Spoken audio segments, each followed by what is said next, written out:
All right, we're joined now by Sam Manson from Pro Football Focus. And Sam, I want to ask you about this draft class, beginning with the first round. Chiefs are at pick number 31, so it's tough to project things. But what are the strengths of the draft, do you think, early on that the Chiefs maybe could pounce on? I mean, I think it's one of the strongest cornerback groups that's come around in years. I think Kansas City actually is pretty well stocked at corner. It's not necessarily an area they're targeting, but this might be the strongest cornerback group we've seen come into the draft in several years. The other area, though, that it's really strong, which is kind of fascinating for Kansas City, is running back. Like this might be the best running back draft we've seen in a decade and maybe more. Obviously, Bijan Robinson is this guy that's being talked about as a generational type of talent, maybe the best running back to come along since Adrian Peterson.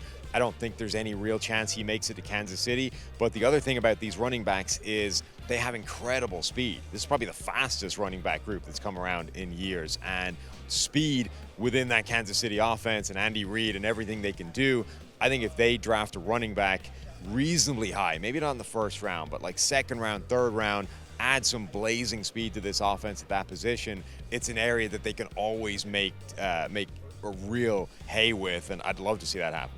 And the Chiefs and Brett Veach have found a lot of success late in recent drafts. Look at last year alone, finding Isaiah Pacheco, another running back, also Jalen Watson in the 7th round. Right. Are there any position groups you think late in the draft could be an opportunity for the Chiefs?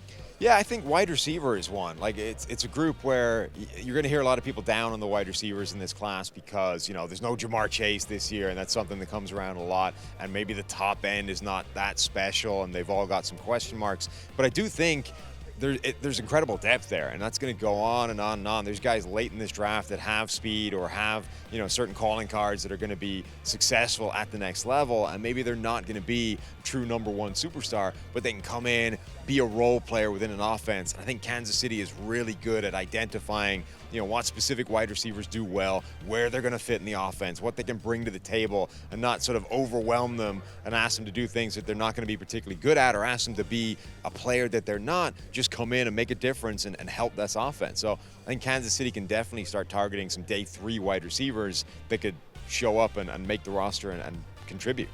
Edge rusher is also a position the Chiefs might want to add in this draft. What are your thoughts on the edge rusher class this year? Yeah, I think it's a pretty good edge rusher class. Again, maybe, you know, outside of Will Anderson, who's now presumably the number 1 defensive player in the draft, it's not necessarily the strongest at the top, but again, the depth goes pretty deep, and I think you can go quite deep into this draft and still find some serious contributors and guys that can be productive and rush the passer. And you're right, like I think that's a real area that Kansas City needs to get younger at and cheaper at. Like that's the big thing. The Super Bowl just ended 2 weeks ago, but The draft is coming up before we know it. Sam, really appreciate your time. No problem.